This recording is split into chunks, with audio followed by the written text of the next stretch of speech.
Assalamualaikum warahmatullahi wabarakatuh.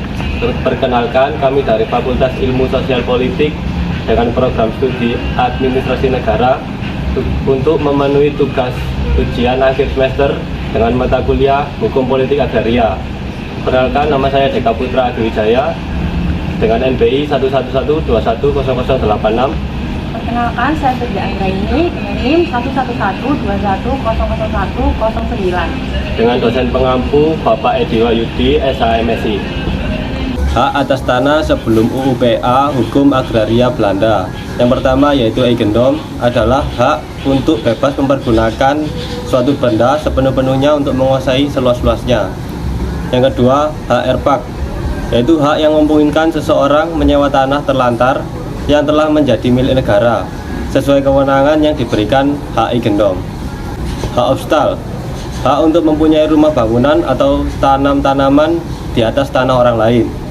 Yang keempat, hak gebruik, hak kebendaan atas benda orang lain bagi seseorang tertentu untuk mengambil benda sendiri dan memakai apabila ada hasilnya, sekedar buat keperluan sendiri beserta keluarganya. Hak brugland, sesuatu perjanjian di mana pihak yang satu menyerahkan dengan cuma-cuma kepada pihak lain untuk dipakainya, dengan disertai kewajiban untuk mengembalikan benda tersebut pada waktu yang telah ditentukan. Grand Controller, hak untuk pendaftaran dilakukan di kantor controller. Hak atas tanah menurut hukum adat ciptaan Swapraja. Tanah yasan, yaitu tanah di mana hak seseorang atas tanah itu berasal dari kenyataan bahwa dia atau leluhurnya yang pertama-tama membuka atau mengerjakan tanah tersebut. Yang kedua, tanah Norowito, yaitu tanah pertanian milik bersama yang para warga desa dapat memperoleh bagian untuk digarap baik secara bergilir maupun secara tetap dengan syarat-syarat tertentu.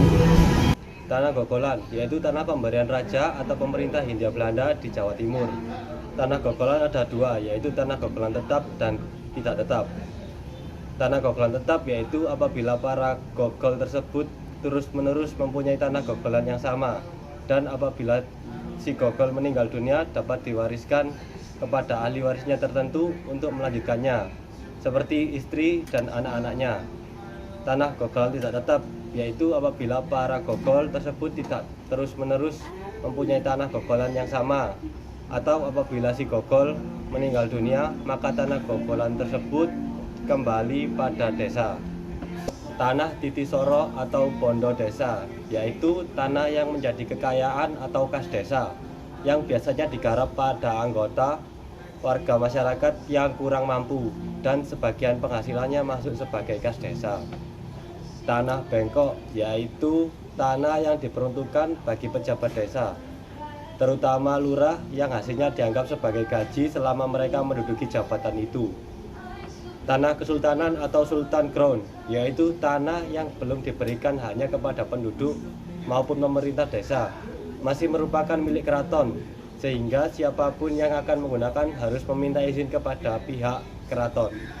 Hak atas tanah setelah berlakunya UUPA Hukum Agraria Belanda. Yang pertama adalah hak milik, adalah hak turun-menurun terkuat, terpenuh yang dapat dimiliki orang atas tanah. Ciri-ciri hak milik ini bisa digadaikan, dapat dialihkan menjadi jual beli, hibah, wasiat, dan tukar menukar, juga dapat dilepaskan dengan sukarela serta dapat diwakafkan.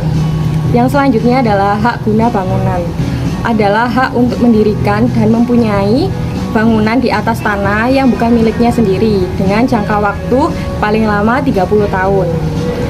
Yang ketiga adalah hak guna usaha, adalah hak untuk mengusahakan tanah yang dikuasai langsung oleh negara yang digunakan untuk perusahaan, pertanian, perikanan, dan peternakan dalam jangka waktu yang berada pada pasal 29.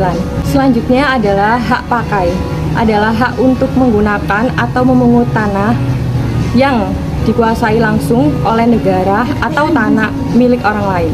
Hak pengolahan adalah hak menguasai negara yang kewenangan pelaksanakannya sebagaimana dilimpahkan kepada pemegangnya. Hal ini tercantum pada pasal 67 ayat 1 dan 2 KBPN nomor 9 tahun 1999. Selanjutnya adalah wakaf, adalah hak peralihan yang terjadi sebagai akibat dibuatnya akta ikhtiar wakaf yang diberikan kepada nazir sehingga tanah tersebut menjadi wakaf. Hak tanggungan adalah hak jaminan yang dibebankan kepada hak atas tanah sebagaimana dimaksudkan dalam UU Nomor 5 Tahun 1960 tentang Peraturan Dasar Pokok Agraria. Yang terakhir adalah hak menguasai dari negara. Artinya, dikuasai bukan dimiliki, yaitu memberi wewenang kepada negara sebagai organisasi dengan kekuasaan tingkat tinggi. Sekian penjelasan tentang sebelum dan setelah berlakunya UPA. Bila ada salah kata, mohon dimaafkan. Wassalamualaikum warahmatullahi wabarakatuh.